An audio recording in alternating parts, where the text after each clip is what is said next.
evangelho que foi pregado por ele, pelo apóstolo Paulo, que é o evangelho que pode conduzir os crentes de Corinto à salvação. Em sua carta aos Romanos, Paulo diz que não se envergonha do evangelho, porque o evangelho é o poder de Deus para a salvação de todo aquele que crê, primeiramente do judeu e depois do grego. Porém, nós corremos o risco, os cristãos durante toda a história da igreja têm corrido o risco de abraçar um evangelho sem poder, um falso evangelho, um outro evangelho.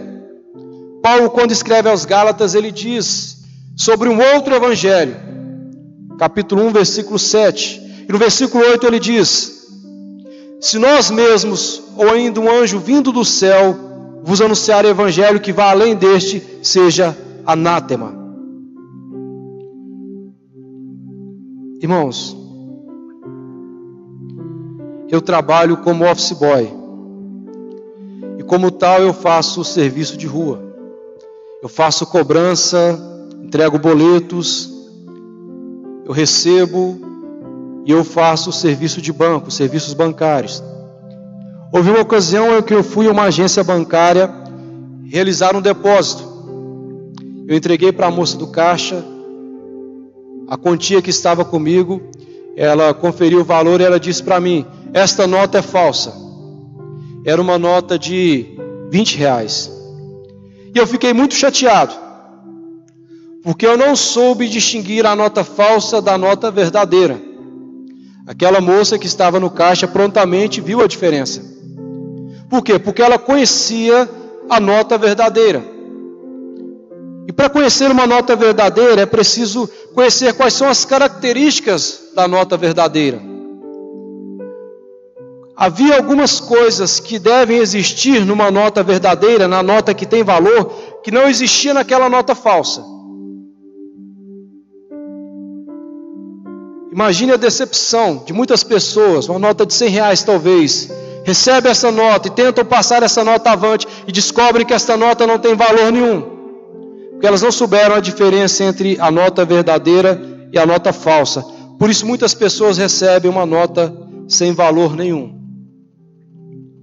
Eu fiquei pensando da mesma forma que há pessoas que recebem uma nota que não tem valor, mas que em muito se parece com a nota verdadeira, tem muitos elementos da verdadeira nota, muitas características da verdadeira, mas existem coisas na nota verdadeira que estão faltando na nota falsa. Da mesma forma, existem pessoas que recebem um evangelho sem poder, um evangelho que se parece em muitos aspectos com o verdadeiro evangelho, mas existem coisas do verdadeiro evangelho que estão faltando neste falso evangelho. O evangelho sem valor, o evangelho sem poder, o evangelho que não nos conduz à salvação, o evangelho que não tem valor salvífico, o evangelho que não vale nada. Mas no caso da nota, o prejuízo é apenas financeiro. Mas no caso do evangelho, o prejuízo pode ser eterno. Imagina a decepção de muitos quando nós estivermos diante do justo juiz e eles descobrirem que aquilo que eles receberam como evangelho, na verdade é o falso evangelho, o evangelho sem poder, o evangelho sem valor, o evangelho que não pode operar para a salvação.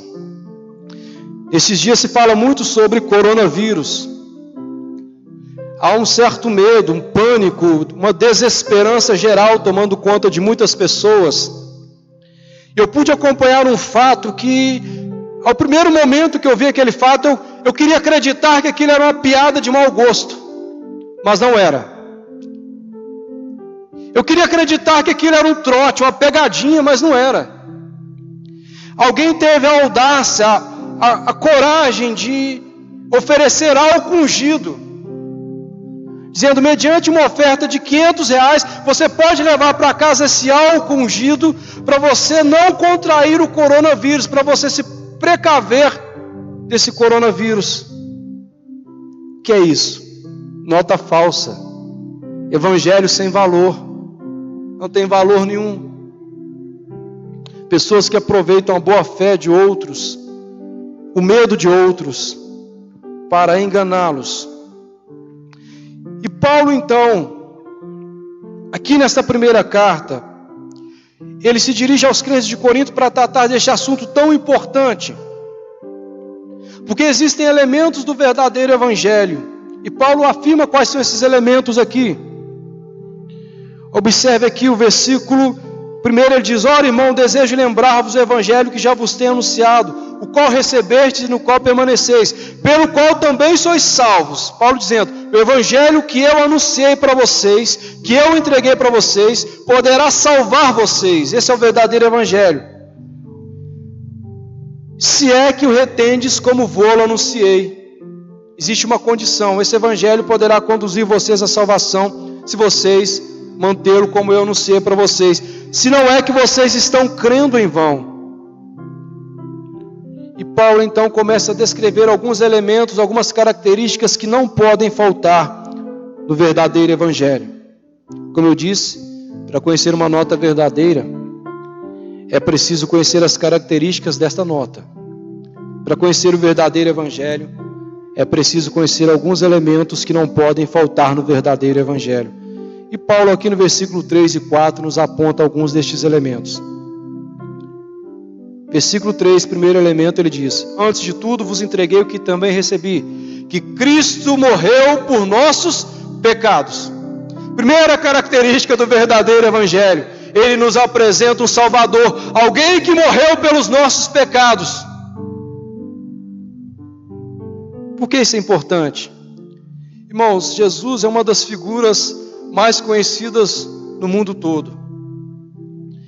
E existem grupos religiosos que aceitam Jesus como um exemplo moral, como um bom exemplo a ser seguido, como um mestre iluminado, alguém que nos deixe um bom exemplo, mas não acreditam que seja de fato alguém que morreu pelos pecados.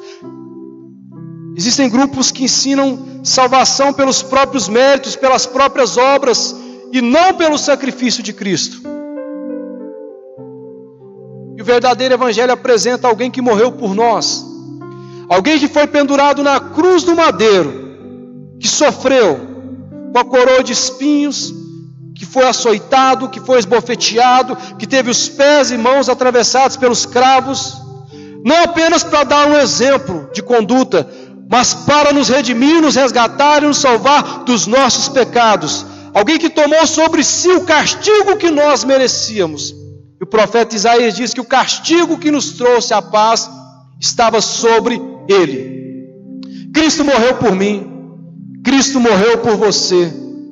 Ele foi feito o sacrifício pelos nossos pecados. Aquele que nasceu, cresceu, sem pecados em sua boca, nunca se achou engano, morreu por nós pecadores. Tomou sobre si um castigo para nos dar um perdão que nós não merecemos, e morreu a morte que nós merecíamos para nos dar vida eterna. Mas há pessoas que não reconhecem isto. Há pessoas que afirmam que Cristo foi um homem comum, como tantos outros, que apenas deixou um bom exemplo a ser seguido. Há pessoas que sequer admitem que têm pecados. Enquanto a Bíblia afirma que todos pecaram e destituídos estão da glória de Deus, há pessoas que afirmam que podem alcançar a salvação por meio das boas obras que praticam apenas sem o sacrifício de Cristo. Este não é o verdadeiro evangelho. O verdadeiro evangelho é aquele que nos mostra o quanto somos pecadores e a necessidade que nós temos do Salvador, e nos apresenta aquele que morreu na cruz para nos salvar dos nossos pecados. E essa primeira característica do verdadeiro evangelho nos mostra o triunfo da graça sobre o pecado. Em Cristo nós podemos vencer o pecado. Cristo nos dá poder para vencermos o pecado e a condenação que o pecado impõe a cada um de nós. A Bíblia diz que o salário do pecado é a morte, mas o dom gratuito de Deus é a vida eterna por meio de Jesus Cristo. Nós vencemos o pecado apenas em Cristo. Fora de Cristo, o homem não tem capacidade de vencer o pecado.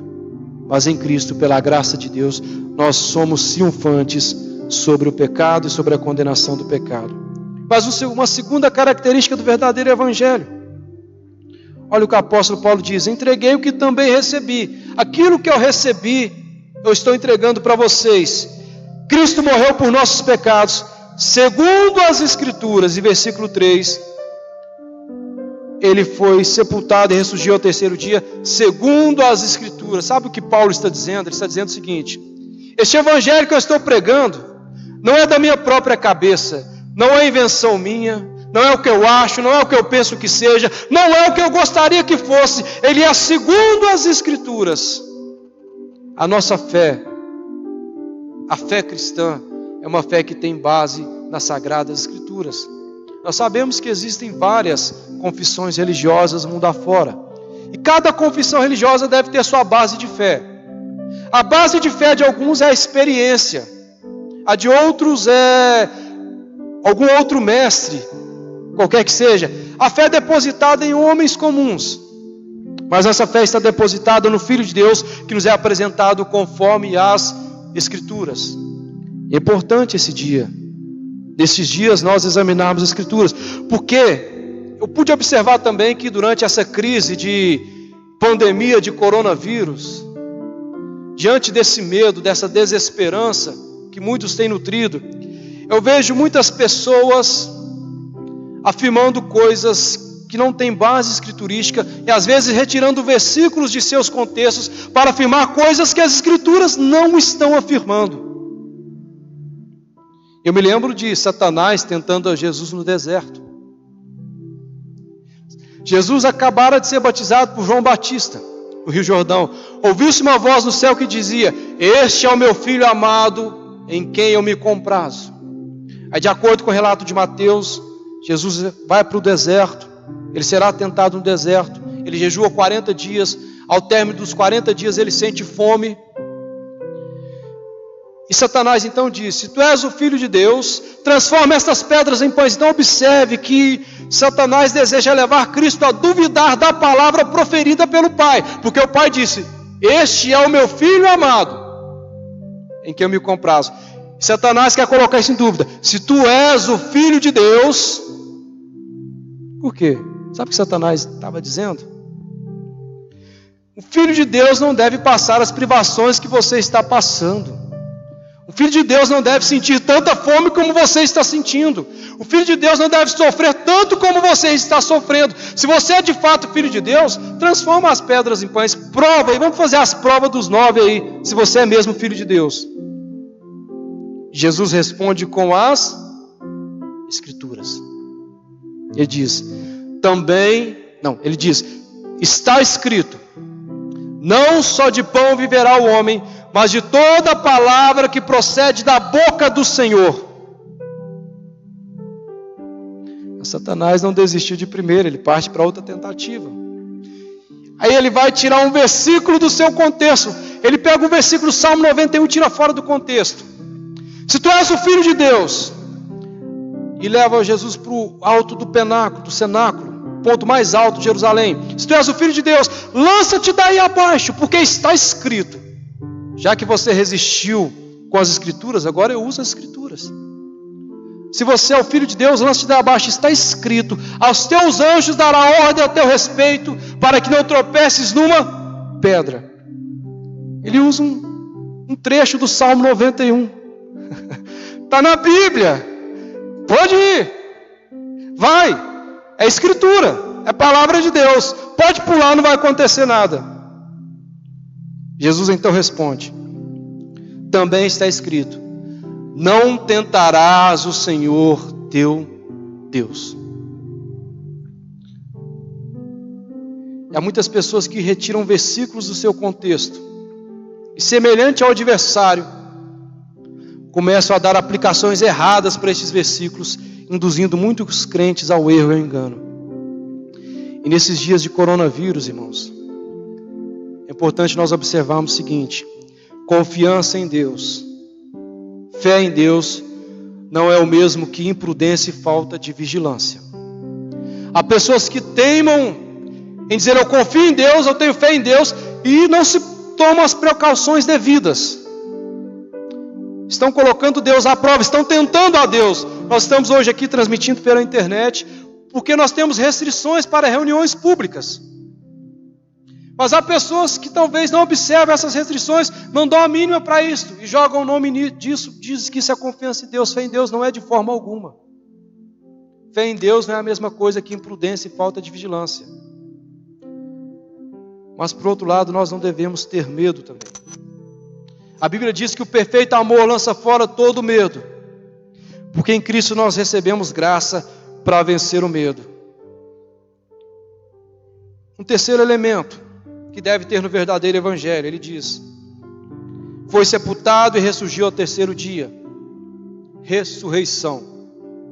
E é este elemento, essa característica que os crentes de Corinto estavam colocando em risco. Esta bendita esperança, a ressurreição dos mortos, é a doutrina que durante a história da igreja nos deu esperança, nos deu firmeza, nos deu ânimo, lançou por fora o medo, para que nós possamos enfrentar todas as crises que vieram e que haverão de vir.